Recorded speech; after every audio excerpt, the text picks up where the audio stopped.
Hello there. Welcome to Learn English Idiom. Today let's learn about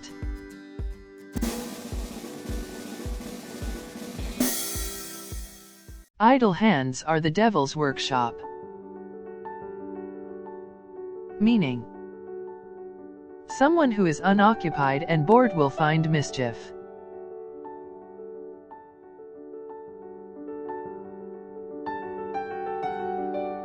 Example sentences. The first example. The unemployed youngsters who hang around the park have robbed the corner shop again.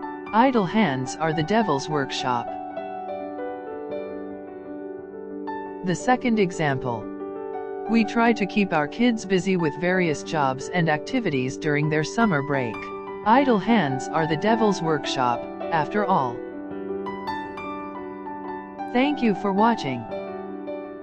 If you guys enjoyed that, don't forget to smash that like button and subscribe for more videos.